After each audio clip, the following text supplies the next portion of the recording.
اتنا پریشر تھا کہ میں نے آج صبح کی نماز کے بعد ایک دفعہ میں نے خودکشی کرنے کی کوشش کی ہے، لیکن پھر میں نے سوچا کہ میں نے کیوں نہ یہ ساری چیزیں عوام کے پاس رکھوں، میں خود کیوں حرام کی موت مروں اور میں یہ ساری چیزیں عوام کے سامنے کیوں نہ رکھوں۔ میں اس کرم میں سے گزر رہا ہوں۔ میری تمام بیوروکریسی سے گزارش ہے کہ اپنے ان سیاسی لوگوں کے لیے جو مختلف شیروانیاں سوا کے منسٹر بننے کو پھر رہے ہیں، ان کے لیے کوئی غلط کام نہ کریں۔ ہم لوگ یہ کام برداشت، لیکن اس سے بھی پہلے اس سے بھی ایک اہم خبر میں آپ کو دینا چاہتا ہوں۔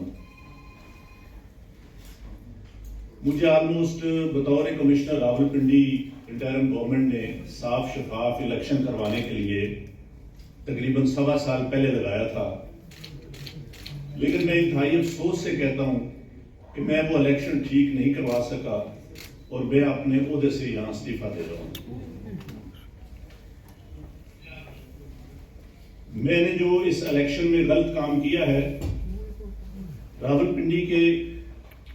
13 MLA کی سیٹیں جو ہاری ہوئی لوگوں کو ہم نے جتوایا ہے،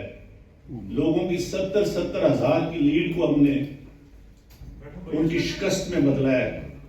اور آج بھی ہمارے لوگ بیٹھ کے جیلی مونے لگا رہے ہیں۔ میں معذرت چاہتا ہوں اپنے تمام ریٹرننگ آفیسر سے جو میرے ماتحت کام کر رہے تھے، جو بیچارے رو رہے تھے جب میں ان کو کہہ رہا تھا کہ آپ یہ کام غلط کام کریں اور وہ نہیں کرنا چاہ رہے تھے۔ میں نے اس ملک کے یا اس ڈویژن کے ساتھ جو غلط کام کیا ہے، مجھے راولپنڈی کے کچہری چوک میں سزائے موت دی جانی چاہیے، اور میرے ساتھ چیف الیکشن کمشنر اور چیف جسٹس آف پاکستان کو بھی اسی چوک میں سزائے موت دی جانی چاہیے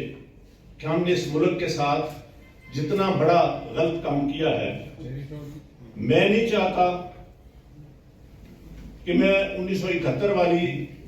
تصویر دوبارہ دیکھ سکوں۔ جو کام ہم نے کیا ہے، میں نے کیا ہے، یہ مجھے زیب نہیں دیتا تھا، اسی وجہ سے میں نے اپنے عہدے سے، اپنی سروس سے، سب چیزوں سے استعفیٰ دے دیا ہے، اور میں جو اتنا بڑا جرم کیا ہے اس کے لیے میں اپنے آپ کو جو کرائم میں نے کیا ہے